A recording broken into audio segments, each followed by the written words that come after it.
RVBN,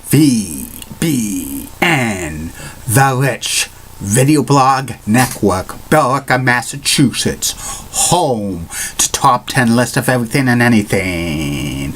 Awesome video blogs of sports, weather, entertainment, professional wrestling, and others. And my most famous personality profiles, RVBN, the best video blog on YouTube. Good afternoon, Facebook, YouTube, Twitter, and Google+.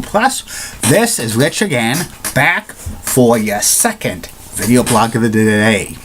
For Monday, September 26, 2016, around 4:27 in the afternoon in Billerica, Massachusetts. Very sunny day out right now. It's about 64, 65 degrees.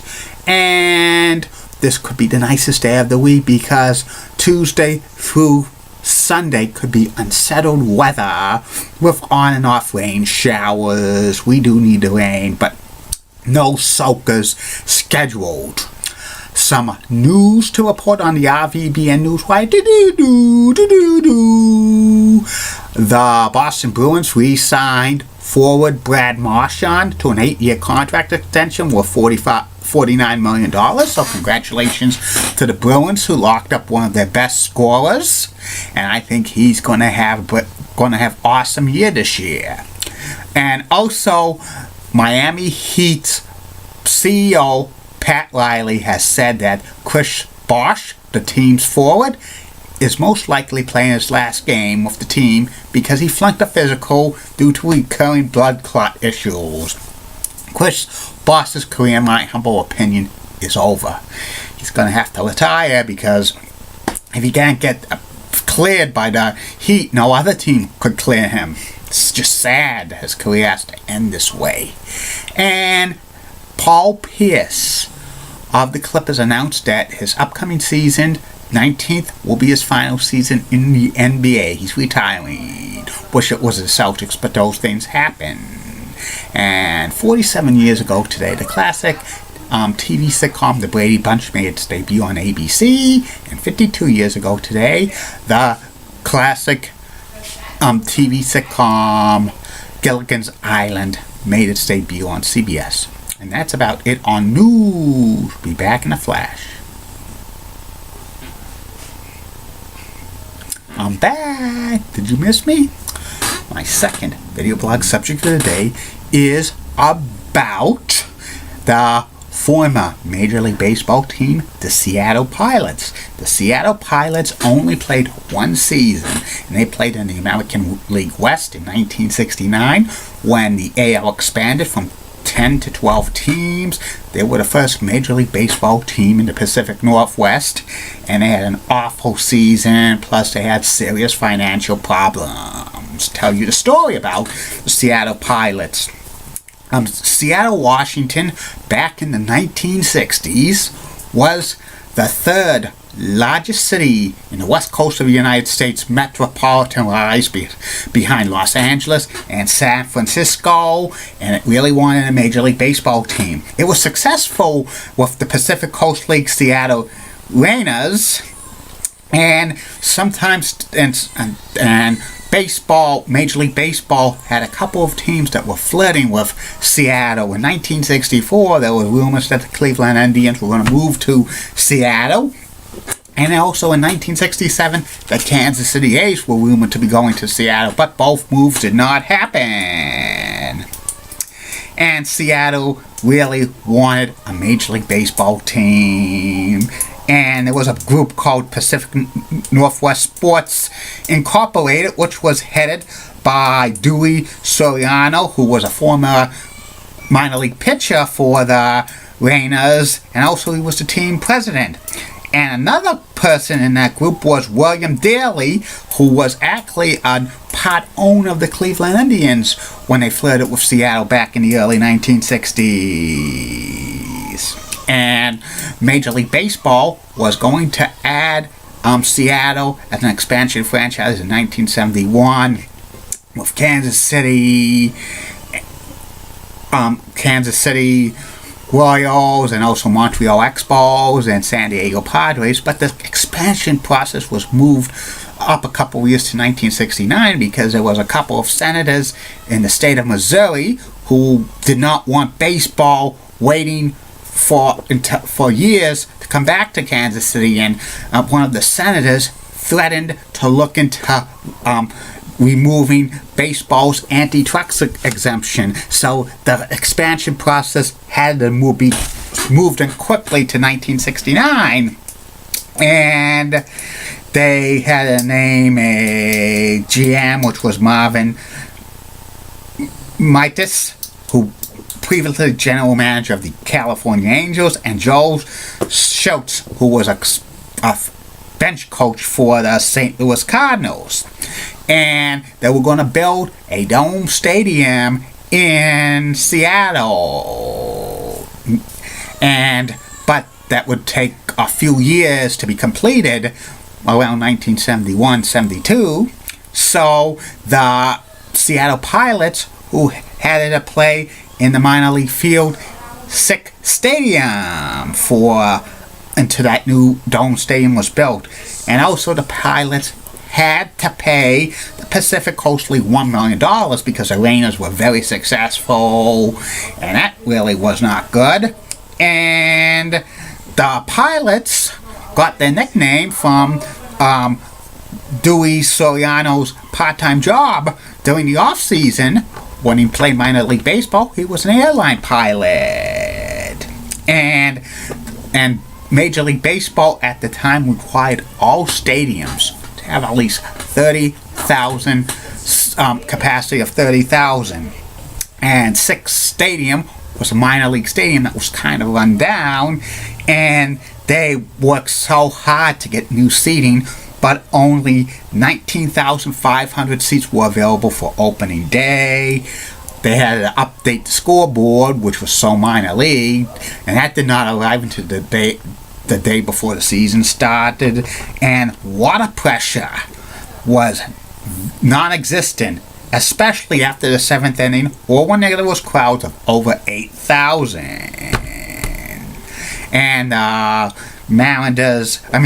Pilots were placed in the American League West with the Kansas City Royals, the California Angels, Oakland A's, Minnesota Twins, and Chicago White Sox. And they had a few players that they got from the expansion teams, including Jim Bouton and Don McAleed and Tommy Harper and Tommy Davis and Diego Segura and Gene Barbanella and Lou Piniella and a few others. But the Seattle Pilots were horrible.